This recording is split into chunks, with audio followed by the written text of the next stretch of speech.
Hello friends, मेरा नाम है संकित। तो फ्रेंड्स, आप सभी लोगों का वेलकम इस वीडियो में। आज का जो हमारा टॉपिक है वो हमारा है 90 वोल्ट सेक्शन की टेस्टिंग के ऊपर। ये आप देख सकते हो मेरे पास मदरबोर्ड है। तो इस मदरबोर्ड में हम देखेंगे हमारा 90 वोल्ट सेक्शन किस तरीके से काम कर रहा है। 90 वोल्ट सेक्शन किस तरीके से काम करने का मतलब, इसमें जो 90 वोल्ट सेक्शन में 19 वोल्ट का फर्स्ट मोस्फेट होता है, फिर सेकंड मोस्फेट होता है। तो उन दोनों मोस्फेट को पास करके आपकी सप्लाई CLR तक कैसे पहुँचती है वो हम समझेंगे। ठीक है। तो यहाँ पर आप देख सकते हो 90 वोल्ट का CLR है। तो इस CLR तक हमारा, क्योंकि ये CLR क्या हमारे मदरबोर्ड में 19 वोल्ट का कॉमन पॉइंट, तो इस CLR तक तो सप्लाई कैसे पहुँचती है वो समझेंगे। फिर इस CLR से सप्लाई कहाँ कहाँ पर मदरबोर्ड में डिस्ट्रीब्यूट होती है वो भी हम समझेंगे। ठीक है। क्योंकि अगर मदरबोर्ड में CLR पर 90 वोल्ट नहीं बनेगा तो डेड की प्रॉब्लम रहेगी। ठीक है। और अगर आप मान के चलो किसी बोर्ड को रिपेयर करना चाहते हो तो पहले उसके जो विन सेक्शन में लगे मोस्फेट है ना, तो उनके गेट को ट्रिगर होने का कॉन्सेप्ट समझना पड़ेगा। उसके बाद आपके मोस्फेट ऑन होंगे और आपका वोल्टेज जो मदरबोर्ड में DC जैक होता है ना, यहाँ से CLR तक शिफ्ट होगा। तो कंप्लीट कॉन्सेप्ट समझेंगे वीडियो की हेल्प से। वीडियो में अंत तक बने रहें और जब हम ट्रबल शूटिंग करेंगे वो हम करेंगे स्कीमेटिक डायग्राम की हेल्प से। तो इस मदरबोर्ड का मेरे पास यहाँ पर स्कीमेटिक डायग्राम है। अगर आपको ये स्कीमेटिक डायग्राम चाहिए, इसका ट्रबल शूटिंग करना चाह रहे हो, तो मैं इसका पार्ट नंबर भी दिखा देता हूँ आपको। इसका मदरबोर्ड का पार्ट नंबर है यहाँ पर लिखा हुआ 6050A 2560-201-MBA03। इसका पार्ट नंबर है। इस पार्ट नंबर से आप इसका स्कीमेटिक डायग्राम डाउनलोड कर सकते हैं। तो अभी मैं आपको दिखाता हूँ इस मदरबोर्ड में 90 वोल्ट का सेक्शन कहाँ पर है बना हुआ, मतलब जहाँ पर कंपनी ने 90 वोल्ट का सेक्शन इसमें रखा है। तो यहाँ पर आप देखो ये DCI का कनेक्टर है। मैंने यहाँ पर अभी 19 वोल्ट को प्लग किया हुआ है। इसमें देख सकते हो यहाँ पर 19 वोल्ट का कनेक्टर है यहाँ पर। तो इस कनेक्टर से मतलब 19 वोल्ट की बिट से यहाँ पर मैंने 90 वोल्ट को इंसर्ट किया हुआ मदरबोर्ड में। तो आपका DCI के बाद या था इसके पाथ में कोयल, तो आपका कोयल है 90 वोल्ट की लाइन में लगा हुआ। फिर कोयल के बाद आपका ये फर्स्ट मोस्फेट है, फिर फर्स्ट मोस्फेट के बाद आपका ये सेकंड मोस्फेट है, फिर सेकंड मोस्फेट के बाद में आपका ये CLR है, और CLR के बाद में आपका डिस्चार्जिंग मोस्फेट है। तो टोटल हम समझेंगे तीनों मोस्फेट किस तरीके से काम कर रहे हैं और वोल्टेज हमारा कैसे CLR पे शिफ्ट हो रहा है। ठीक है। तो अब बिना किसी देरी के वीडियो में स्टार्ट करते हैं। तो पहले मैं इसका स्कीमेटिक खोल लेता हूँ और स्कीमेटिक में इसका जो DCI का कनेक्टर है इसका नंबर सर्च करेंगे, क्योंकि इस DCI से ही मदरबोर्ड में 19 वोल्ट की एंट्री होगी। तो इस कनेक्टर का नंबर पीछे लिखा हुआ है, मैं दिखाता हूँ आपको। यहाँ पर अगर आप देख पा रहे होगे ये लिखा हुआ है जैक 6000। ये इस DCI के कनेक्टर का नंबर है। यहाँ से आपके मदरबोर्ड में 90 वोल्ट एंट्री करेगा। तो मैं इसका स्कीमेटिक ओपन करता हूँ अभी और यहाँ पर सर्च करूँगा जैक 6000। तो मैं यहाँ पर टाइप करूँगा जैक 6000, जैक 6000 एंट्री किया मैंने।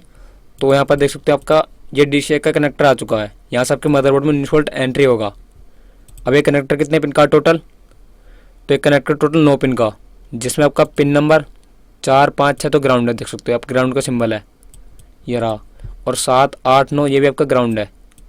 बाकी पिन नंबर 1 और 3 ये जॉइंटिंग पॉइंट साथ आपस में कनेक्टेड है। ये देख सकते हो डॉट है ना, तो पिन नंबर 1 और 3 कनेक्टेड आपस में, और आपके 19 वोल्ट की पॉजिटिव लाइन है।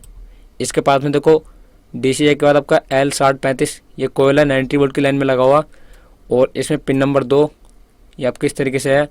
यहाँ पर लिखा हुआ लिमिट सिग्नल, हो सकता है आपका अडप्टर ID का हो ये। ठीक है। इसके साथ ये डायोड भी कनेक्टेड है, यह है आपका प्रोटेक्शन डायोड। ठीक है। तो आपका 19 वोल्ट इस DCI से इस L6035 कोयल के पास में जाएगा, क्योंकि मैंने पहले भी काफ़ी सारी वीडियो में बता रखा है DCI के बाद आपका क्या आता है, कोयल या फ्यूज। तो इसमें आपको दिखाता हूँ कोयल कहाँ पर है।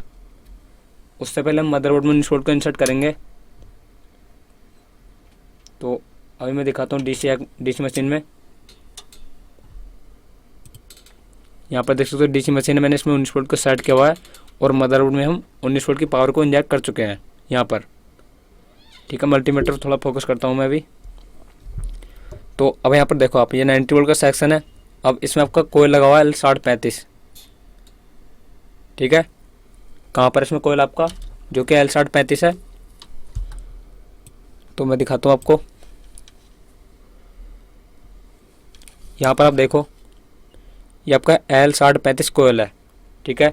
तो मैं इस पर चेक करता हूँ क्या मेरा DCX से इस पर 19 वोल्ट आ रहा है कि नहीं आ रहा। तो इस तरफ से इसमें 19 वोल्ट इंसर्ट होगा, ठीक है। तो कितना वोल्टेज आ रहा है इस पर, कोयल पर 19 वोल्ट, ठीक है। पूरा पूरा 19 वोल्ट आ रहा है इस पर DCX से।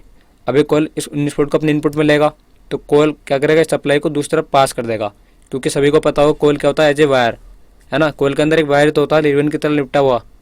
तो कोयल इस तरफ से 19 वोल्ट को रिसीव करेगा और दूसरी तरफ पास कर देगा। अब जैसे ही कोयल दूसरी तरफ सप्लाई को पास करेगा, तो आपको 19 वोल्ट इस ट्रैक के द्वारा ये जाएगा फर्स्ट मोस्फेट के पास में। यहाँ पर देख सकते हो आपका Q6010, ये 19 वोल्ट का फर्स्ट मोस्फेट है, ठीक है। तो इस मोस्फेट में ये वोल्टेज आपका सोर्स की तरफ से एंट्री करेगा। सोर्स की तरफ से क्यों करेगा, क्योंकि देखो आप इसमें पिन नंबर 1, 2, 3 ये आपस में कनेक्टेड है। तो सोर्स की तरफ से इस मोस्फेट में वोल्टेज एंट्री करेगा जो कि 19 वोल्ट है, और इसका पिन नंबर 4 गेट है। तो मैं डायग्राम में दिखाता हूँ किस तरफ से इसमें वोल्टेज एंट्री कर रहा है Q6010 में। तो हमारे जैसे 19 वोल्ट ये कोयल के पास होगा, तो इसका नाम बनेगा P अडेप्टर, जो कि हमें 19 वोल्ट के फर्स्ट मोस्फेट के पास में ले जाएगा। तो इसको फाइंड करता हूँ नाम को। तो यहाँ पर आप देख सकते हैं आपका 90 वोल्ट का फर्स्ट मोस्फेट है Q6010। अब इस मोस्फेट में वोल्टेज कैसे एंट्री करेगा वो समझते हैं। देखो थोड़ा, ये आपका वोल्टेज ऐसे एंट्री करेगा इस तरफ से। तो इसमें आपका पिन नंबर 1, 2, 3 ये क्या है, सोर्स है। तो Q6010 में 19 वोल्ट सोर्स की तरफ से एंट्री कर रहा है। अब जैसे वोल्टेज मोस्फेट के अंदर जाएगा तो कुछ इस तरीके से एंट्री करेगा, है ना। तो इस मोस्फेट के अंदर आप डायरेक्ट देखो इसकी कंडीशन क्या है, कुछ इस तरीके से है, रिवर्स कंडीशन में, है ना। तो अगर मैं इस मोस्फेट को बिना ऑन किए इससे वोल्टेज पास कराना चाहता हूँ तो पास नहीं होगा, क्योंकि इसके अंदर जो मोस्फेट का डायोड है ना ये इस वोल्टेज को ब्लॉक कर रहा है। अगर मैं इसको बिना ऑन किए वोल्टेज पास कराना चाहूँ तो वोल्टेज पास नहीं होगा। क्यों नहीं होगा, क्योंकि इसके अंदर डायोड की कंडीशन रिवर्स में है। इसलिए अगर मुझे Q6010 से 19 वोल्ट को सोर्स से ड्रेन पर शिफ्ट कराना है तो मुझे इसको ऑन करना पड़ेगा। देखो मैं साथ साथ कारण भी बता रहा हूँ कि मोस्फेट को ऑन क्यों करना पड़ता है। अब जैसे इसमें मोस्फेट डायोड के थ्रू वोल्टेज को ब्लॉक कर रहा है ना, लेकिन अगर मैं इसको गेट से ऑन कर दूंगा ना तो का वोल्टेज सोर्स से ड्रेन पर शिफ्ट हो जाएगा, ठीक है। तो आप समझिएगा यहाँ पर इस मोस्फेट को ऑन करना पड़ेगा। अगर आप 19 वोल्ट को सोर्स से ड्रेन पर शिफ्ट कराना चाह रहे हो तो इस मोस्फेट को आपको ऑन करना ही पड़ेगा, तभी आपका वोल्टेज पहले मोस्फेट को पास करके आगे बढ़ेगा। अब क्योंकि पी चैनल का मोस्फेट है तो पी चैनल के बारे में मैंने काफ़ी वीडियो में बता रखा है। पी चैनल मोस्फेट को अगर आप ऑन करना चाह रहे हो तो उसके गेट पर आपको लो वोल्टेज देना पड़ेगा, है नहीं। तो अभी जैसे यहाँ पर आपका पी चैनल मोस्फेट है तो इसको कैसे ऑन होगा, ये ऑन होगा आपका लो वोल्टेज से। मुझे इसके गेट पर लो वोल्टेज देना पड़ेगा, लो वोल्टेज, ठीक है। लो वोल्टेज कितना देना पड़ेगा, तो आपका 1 से 10 वोल्ट कुछ भी मिल सकता है इसके गेट पर। अब बहुत सारे लोगों के दिमाग में डाउट रहता है कि लो वोल्टेज बनेगा कैसे। तो अभी आपके बोर्ड में सिर्फ 19 वोल्ट बना है ना, तो फिर लो वोल्टेज कहाँ से आएगा। तो देखो इसी 19 वोल्ट से आपका एक सर्किट होता है वोल्टेज डिवाइडर।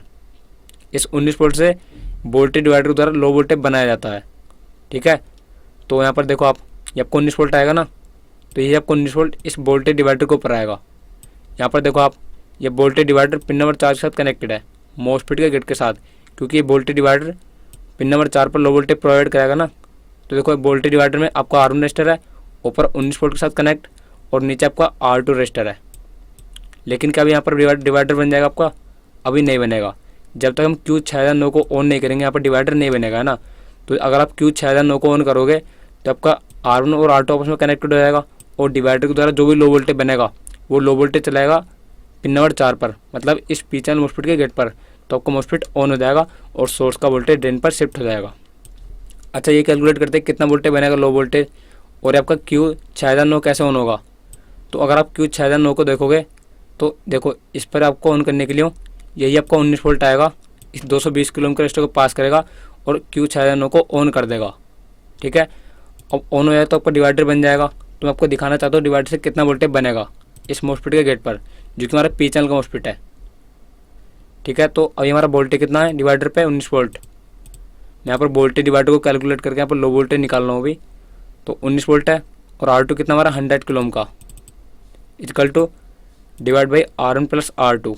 तो R1 कितना आपका 220 किलो ओम और R2 100 किलो ओम, तो ये होगा दोनों 300। तो समथिंग इसके गेट पर मुझे 6.3 वोल्ट मिलना चाहिए, ठीक है। ये मैंने कैसे निकाला, वोल्टेज डिवाइडर से। वोल्टेज डिवाइडर का फॉर्मूला लिख देता हूँ मैं यहाँ पर, Vs into R2 upon R1 plus R2। ये आपके वोल्टेज डिवाइडर का फॉर्मूला है। इससे आप पता कर सकते हो 19 वोल्ट से आपका कितना लो वोल्टेज बन सकता है इस डिवाइडर के द्वारा। तो अभी हम चेक करते हैं इसके गेट पर कितना वोल्टेज मिलेगा। ठीक है, तो मैं दिखाता हूँ आपको एक बार।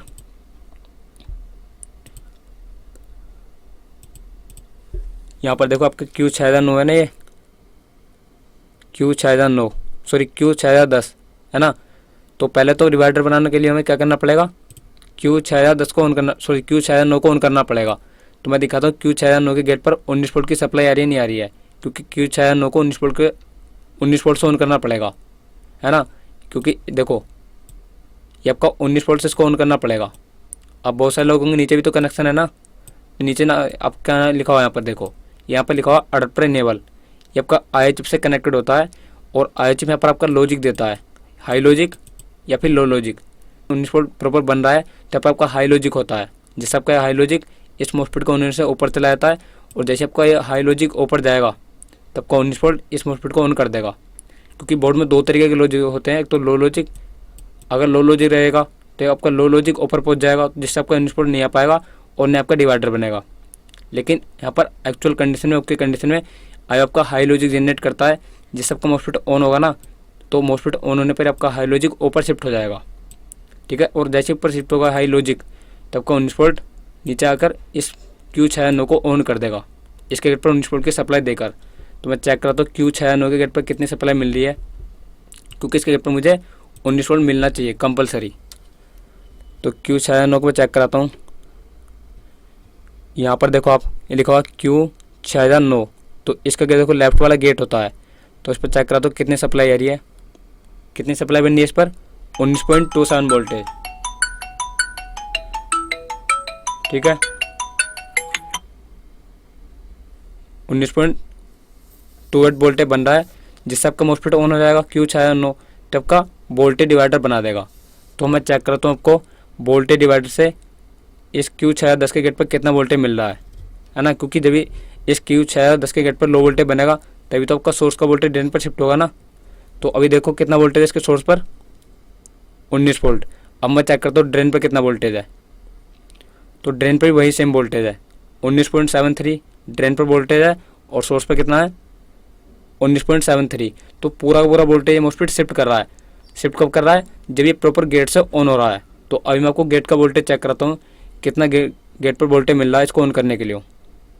तो पिन नंबर 4 का गेट है, तो गेट पर कितना वोल्टेज है, 6.1 वोल्टेज। जब मैंने वोल्टेज डिवाइड से कैलकुलेट किया था कितना वोल्टेज था वहाँ पर, 6.3। तो 0.2 0.3 का कोई दिक्कत नहीं है, चलेगा इतना। तो इस पी चैनल मॉस्फेट को ऑन करने के लिए यहाँ पर लो वोल्टेज प्रॉपर मिल रहा है। ठीक है, उसके कारण आपका ये सोर्स का वोल्टेज ड्रेन पर शिफ्ट हो रहा है, देख सकते हो आप। ठीक है, तो आपका पहले वाला मॉस्फेट ने वोल्टेज शिफ्ट कर दिया। अब ये वोल्टेज कहाँ पर जाएगा, तो अब जब पहला वाला मॉस्फेट आपका वोल्टेज शिफ्ट कर देगा 19 वोल्ट को, तब का 19 वोल्ट फर्स्ट मॉस्फेट को पास करके ये जाएगा सेकंड मॉस्फेट के पास में। ठीक है, तो देखो ये इस तरीके से जाएगा आगे की तरफ। और यहाँ पर देखो ये Q6011, ये आपका 19 वोल्ट का सेकंड मॉस्फेट है। तो मैं दिखाता हूँ आपको, ये यहाँ पर Q6011 ये लिखा हुआ ना Q6011, तो आपका 19 वोल्ट का सेकंड मॉस्फेट है। अब इस 19 वोल्ट के सेकंड मॉस्फेट में ये वोल्टेज कैसे एंट्री करेगा, आपका 19 वोल्ट सेकंड मॉस्फेट में कैसे एंट्री करेगा। तो देखो इसमें भी आपका पिन नंबर 1 2 3, ये इधर से 3 पिन एक साथ कनेक्टेड है, तो इसमें भी आपका 90 वोल्ट सोर्स की तरफ से ही एंट्री करेगा। तो मैं चेक कराता हूँ कितना वोल्टेज मिला सोर्स पर, 19.78। अब आपको सेकंड मॉस्फेट को ऑन करना पड़ेगा, क्योंकि अगर आप पूरा का पूरा वोल्टेज इस Q6011 से पास कराना चाहते हो तो इसको भी ऑन करना पड़ेगा। तो मैं दिखाता हूँ Q6011 क्या है और कैसे वोल्टेज एंट्री कर रहा है इसमें। तो मैंने बताया था आपको इसमें सोर्स की तरफ से 90 वोल्ट एंट्री करेगा ना। तो इसमें आप देखो पिन नंबर 1 2 3 एक साथ कनेक्टेड है, मतलब इसमें आपका सोर्स की तरफ से वोल्टेज एंट्री कर रहा है। ठीक है, अब देखो थोड़ी सी यहाँ पर चीज़ समझना चाहते हो एडवांस में, अगर मैं सेकंड मॉस्फेट को ऑन ना करूँ तब भी मेरा 19 वोल्ट इधर पास हो रहा है। कैसे, तो इसके डायोड की कंडीशन देखो आप, कुछ इस तरीके से है। सेकंड मॉस्फेट के जो अंदर डायोड की कंडीशन है वो फॉरवर्ड कंडीशन में है, और आपको पता होगा अगर हमारा 19 वोल्ट फॉरवर्ड कंडीशन में पास करना चाहे तो कर जाएगा, क्योंकि डायोड फॉरवर्ड कंडीशन में वोल्टेज को पास कर देता है। लेकिन लीकेज के साथ अगर मैं इस MOSFET को बिना ऑन किए वोल्टेज पास कराना चाहूँ तो पास तो हो जाएगा, लेकिन लीकेज के साथ पास होगा। तो अगर मान के चलो इधर आपको 19 वोल्ट है तो इधर आपको 18 पॉइंट कुछ वोल्टेज मिलेगा इस MOSFET को बिना ऑन किए। तो हमें तो यहाँ पर तो लीकेज हो रहा वोल्टेज का, लेकिन हमारी एक कंडीशन होती है, हमें 90 वोल्ट लाइन में लीकेज नहीं चाहिए होता, इसलिए मुझे अब लीकेज नहीं चाहिए। तो इसका कारण क्या है? तो लीकेज है, इस 18 वोल्ट से आपका मदरबोर्ड चले कोई दिक्कत नहीं है, लेकिन फिर आपकी चार्जिंग नहीं होगी अगर पूरा वोल्टेज इधर शिफ्ट नहीं होगा तो। इसलिए हमें चार्जिंग भी चाहिए, तो पूरा वोल्टेज शिफ्ट कराना ही पड़ेगा। तो शिफ्ट कैसे होगा? इस MOSFET को ऑन करके। सेकंड वाला MOSFET जो आपका ये एन चैनल MOSFET है, और एन चैनल MOSFET को ऑन करने के लिए चाहिए होता है शिफ्टिंग से ज़्यादा वोल्टेज, मतलब हाई वोल्टेज। हाई वोल्टेज मतलब क्या है? हम कितना वोल्टेज शिफ्ट करा रहे हैं इधर? सोर्स से ड्रेन पर हम 19 वोल्ट शिफ्ट कराएंगे, है ना। तो मुझे इसके गेट पर इस 19 वोल्ट से ज़्यादा देना पड़ेगा, जिसको बोलते हैं हम शिफ्टिंग से ज़्यादा वोल्टेज या हाई वोल्टेज। तो कितना वोल्टेज देना पड़ेगा? तो कुछ लोग जानते भी होंगे और कुछ लोग नहीं जानते, तो मैं बता देता हूँ। एन चैनल MOSFET को ऑन करने के लिए उसके गेट पर 25 वोल्ट देना होता है, 24 से 25 वोल्ट, है ना। तो ये 25 से 24 वोल्ट आता कहाँ से है? तो ये आता आपके चार्जिंग IC से।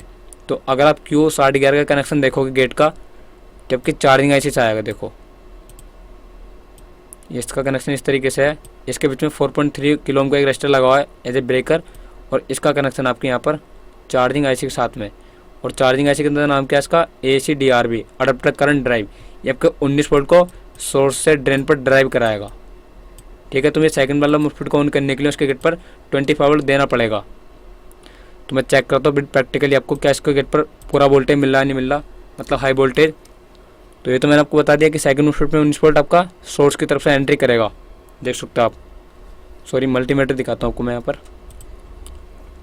ये आपका इसमें 19 वोल्ट सेकंड MOSFET में सोर्स की तरफ से एंट्री कर रहा है ना। अब आपका वोल्टेज सोर्स की तरफ से एंट्री कर रहा है, लेकिन इसको कहाँ पर शिफ्ट करना है? ड्रेन पर। इतना ही पूरा वोल्टेज मुझे ड्रेन पर चाहिए। तो मैं एक बार ड्रेन पर चेक करता हूँ कि आपको ये सेकंड MOSFET पूरा वोल्टेज शिफ्ट कर रहा है नहीं कर रहा। तो आप देखो सेकंड वाला MOSFET भी आपका पूरा 19 वोल्ट शिफ्ट कर रहा है। इधर आपका 19.91 वोल्टेज है और सोर्स पर कितना है? 19.91। तो बिल्कुल भी वोल्टेज का लीकेज नहीं है, मतलब आपका सेकंड MOSFET भी एक्यूरेट ऑन हो रहा है। अब ऑन कैसे हो रहा है? ऑन ऐसा हो रहा है, इसके गेट पर मुझे हाई वोल्टेज मिल रहा है ना, क्योंकि अगर मैं इसके गेट पर 25 वोल्ट दूंगा तभी तो ऑन होगा ना, और पूरा वोल्टेज सोर्स से ड्रेन पर शिफ्ट करेगा। तो ये तो आपने देख लिया कि पूरा वोल्टेज सोर्स से ड्रेन पर शिफ्ट हो रहा है। अब हमें चेक करना है क्या इसके गेट पर इसको ऑन करने के लिए प्रॉपर वोल्टेज मिल रहा है कि नहीं मिल रहा, 25 वोल्ट। तो पिन नंबर 4 देखो इसका गेट है, तो आपको चेक कराता हूँ इस पर। इसका टेस्टिंग पैड बना हुआ है यहाँ पर आ रहा है ओवन लिमिट, क्योंकि मेरा मल्टीमीटर सेट भी DC 20 पे। इसको मैं 200 पर सेट करता हूँ, तो कितना वोल्टेज मिल रहा है? 26.5। मेरे मल्टीमीटर में 1 वोल्ट एक्स्ट्रा दिखा रहा है, लेकिन इसको ऑन करने के लिए जो वोल्टेज मिल रहा है वो 25 वोल्ट एक्यूरेट मिल रहा है। अभी 25 वोल्ट आ कहाँ से रहा है? तो मैंने बताया था आपकी चार्जिंग IC से आएगा, ठीक है। ये वोल्टेज आपकी चार्जिंग IC से आएगा, है ना, क्योंकि चार्जिंग IC के साथ कनेक्शन है। तो चार्जिंग IC कौन सी पिन से आएगा? पिन नंबर 4 से। तो यहाँ पर देखो U6000 आपकी चार्जिंग IC है, तो मैं चेक कराता हूँ U6000 की पिन नंबर 4 से क्या आपका 25 वोल्ट आउट हो रहा नहीं हो रहा। तो इधर आपको मैं दिखाता हूँ, ये आपकी चार्जिंग IC है, ये लिखा हुआ है इसका डिनोटिंग नंबर यहाँ पर U6000, और इसमें पिन नंबर 1 की मार्किंग है, इसके ऊपर डॉट है। तो 1 2 3 4 यहाँ पर आपका पिन नंबर 4 है। तो पिन नंबर 4 पर आपको 25 वोल्ट चेक कराता हूँ क्या मिल रहा है नहीं। देख सकते हो पूरा वोल्टेज 26 वोल्ट चार्जिंग IC की पिन नंबर 4 पर मिल रहा है। तो आपका चार्जिंग IC इस एन चैनल MOSFET को ऑन करने के लिए उसके गेट पर 25 वोल्ट भेजेगा। उसके बाद आपका सेकंड MOSFET 19 वोल्ट को सोर्स से ड्रेन पर शिफ्ट करेगा, ठीक है। और जैसे वोल्टेज ड्रेन पर शिफ्ट होगा तो आपका ड्रेन से वोल्टेज कहाँ पर आ जाएगा? सीधा 19 वोल्ट के CLR पे। तो आप चेक कर सकते हो 19 वोल्ट के CLR पर कितना वोल्टेज मिल रहा है मुझे? 19.9 वोल्टेज, ठीक है। तो कहीं ना कहीं हमारे दोनों MOSFET 19 वोल्ट को पूरा शिफ्ट कर रहे हैं। तो देखो यहाँ पर आपने एक कॉन्सेप्ट थोड़ा समझा होगा ज़रूर कि कोई भी सर्किट हो, पी चैनल MOSFET को ऑन करने के लिए चाहिए होता है लो वोल्टेज, जो कि इसके गेट पर 6.1 वोल्ट हमें प्रॉपर मिल रहा था, है ना। और एन चैनल को ऑन करने के लिए कितना वोल्टेज चाहिए? शिफ्टिंग से ज़्यादा। तो इसके गेट पर कितना वोल्टेज मिल रहा था हमें? 25 से 26 वोल्ट। तो इसको हाई वोल्टेज चाहिए होता है 25 वोल्ट। बहुत सारे बोर्ड में क्या होगा आपके दोनों MOSFET पी चैनल के लिए होंगे, बहुत सारे बोर्ड में क्या होगा आपके दोनों MOSFET एन चैनल के होंगे। लेकिन ध्यान रखने वाली बात यहाँ पर यह है, एन चैनल को ऑन करने के लिए 25 वोल्ट चाहिए और पी चैनल को ऑन करने के लिए आपका लो वोल्टेज चाहिए। अगर इनके अकॉर्डिंग वोल्टेज नहीं मिलेगा तो फिर बोर्ड में प्रॉब्लम आएगी। सपोज करो अब एक पी चैनल मोस्फेट है, अगर मैं इसके गेट पर 25 वोल्ट दूंगा ना तो आपका ऑफ हो जाएगा 25 वोल्ट से, क्योंकि इसको डिज़ाइन इस तरीके से क्या है, इसको अगर ऑन करना है तो आपका सिर्फ लो वोल्टेज से ऑन होगा। और वहीं पर हमको एन चैनल को अगर आप ऑन करना चाहते हो तो इसको 25 वोल्ट ही देना पड़ेगा। अगर मैं दूंगा इसके गेट पर 19 वोल्ट या 90 वोल्ट से कम, तभी आपका एन चैनल मोस्फेट ऑन नहीं होगा। यहाँ पर समझ रहे होगे ना आप जो मैं बता रहा हूँ। दोनों मोस्फेट को चाहे वो पी चैनल हो या एन चैनल हो उसके अकॉर्डिंग वोल्टेज देना जरूरी है। पी चैनल हो तो लो वोल्टेज देना जरूरी है उसके गेट पर, और अगर एन चैनल तो उसके गेट पर हाई वोल्टेज देना जरूरी है। ठीक है, तो आपका वोल्टेज पता चलेगा आपको CLR तक पहुंच जाएगा। देख सकते हो आप, ये आपको वोल्टेज जैसे ही सोर्स से ड्रेन पर शिफ्ट होगा तो वोल्टेज चला जाएगा आपका CLR पर R6000 पर, जो कि मैंने आपको चेक करा दिया है। इस 90 वोल्ट के CLR पर प्रॉपर 19 वोल्ट बन रहा है। ठीक है, अभी आपका CLR से वोल्टेज कहाँ पर जाएगा, तो ये जाता है आपका डिस्चार्जिंग मोस्फेट के पास में।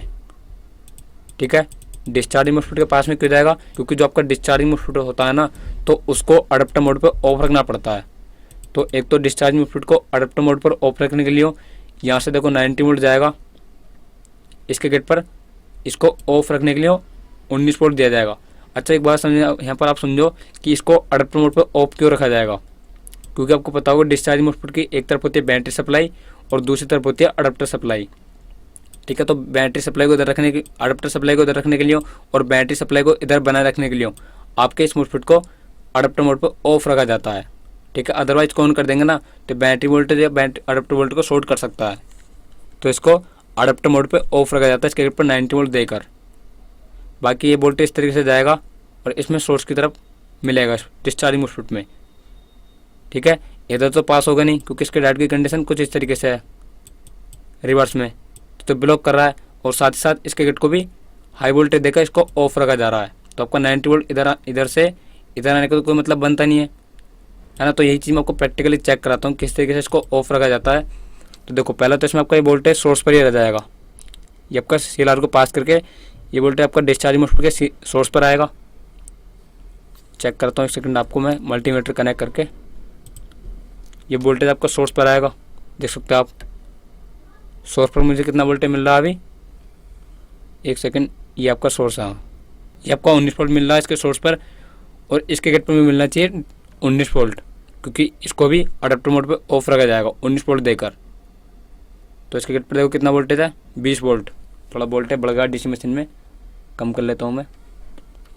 तो इसके गेट पर कितना वोल्टेज मिल रहा है मेरे को, 19 वोल्ट। ठीक है, और इसकी दूसरी तरफ कितना वोल्टेज मिलेगा मुझे, तो इसकी दूसरी तरफ आपका आएगा बैटरी वोल्टेज।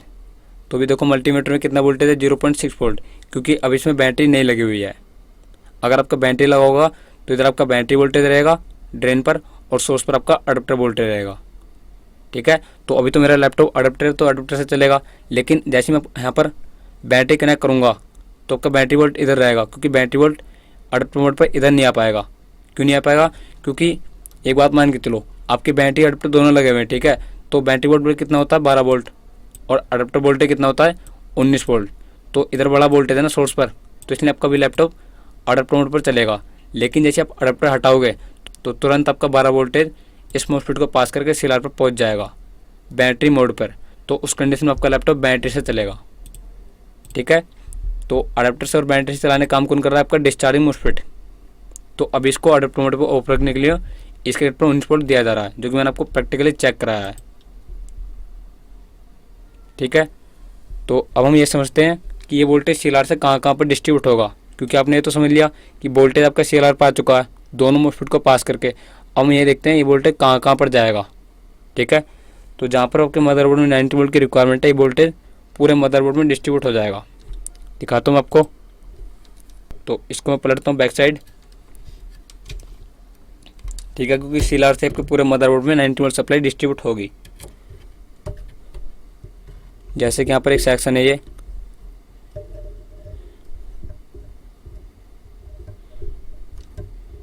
आपको 1.05 का सेक्शन है, तो इस पर आपकी 90 वोल्ट की सप्लाई आती है इस IC को। तो चेक कराता हूँ कितनी वोल्ट की सप्लाई आ रही है। देखो इस IC को 90 वोल्ट 5। अभी आपका 90 वोल्ट 5 कहाँ से आ रहा है, तो आपको पता है आपके 19 वोल्ट के CLR से आ रहा है, क्योंकि 19 वोल्ट के CLR से ही पूरे मदरबोर्ड में 90 वोल्ट की सप्लाई डिस्ट्रीब्यूट होती है। तो यहाँ पर आप देखो ये आपका 90 वोल्ट, सॉरी यहाँ पर आपका 90 वोल्ट आ रहा है प्रॉपर। ठीक है, और मैं दिखा देता हूँ उस सेक्शन में कहाँ कहाँ पर आएगा। यहाँ पर एक सेक्शन है, एक सेकंड, यहाँ पर एक सेक्शन है, ये इस सेक्शन को भी आएगा।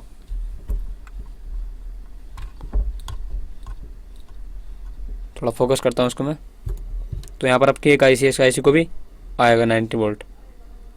चेक करता हूँ इस IC पे कितना वोल्टेज बन रहा है। देखो आप मल्टीमीटर में 19.5। ठीक है, आपको स्विचिंग सर्किट यहाँ पर भी आएगा। तो इस IC को भी 19 वोल्ट की रिक्वायरमेंट है, तो ये वोल्टेज आपका CLR से आएगा 19.5, देख सकते हो आप। और साथ साथ यहाँ पर देखो आपके स्विचिंग सर्किट है, एक मैन मोस्फेट, एक सपोर्टिंग मोस्फेट। तो आपका यहाँ मैन मोस्फेट है ऊपर, तो इस मैन मोस्फेट पर भी आपकी 90 वोल्ट की सप्लाई आएगी स्विचिंग के लिए। तो इस कैपेसिटर पर मैं चेक कराता हूँ 90 वोल्ट, देखो मिल रहा है ना। तो ये वोल्टेज कहाँ से है आपका, ये आपका वोल्टेज आ रहा है CLR से। तो कुल मिला के जहाँ पर भी 90 वोल्ट की रिक्वायरमेंट है पूरे मदरबोर्ड में, वहाँ पर आपका CLR उस सप्लाई को पहुँचा देता है। ठीक है, तो आई होप फ्रेंड्स आपको जो भी मैंने एक्सप्लेन किया इस वीडियो में वो आपको ज़रूर समझ में आया होगा। बाकी हमारी आगे आने वाली वीडियो में और समझेंगे किस तरीके से आपको वोल्टेज सेक्शन मिल सकता है। वोल्टेज सेक्शन मिल सकता है, स्टेप डाउन सेक्शन मिलेगा, RTC सेक्शन मिलेगा। ठीक है, बाकी अगर आप हमारे पास से लैपटॉप चिप लेवल का कंप्लीट कोर्स करना चाहते हो तो दिए नंबर आप कॉन्टैक्ट कर सकते हो। Thank you friends watching this video.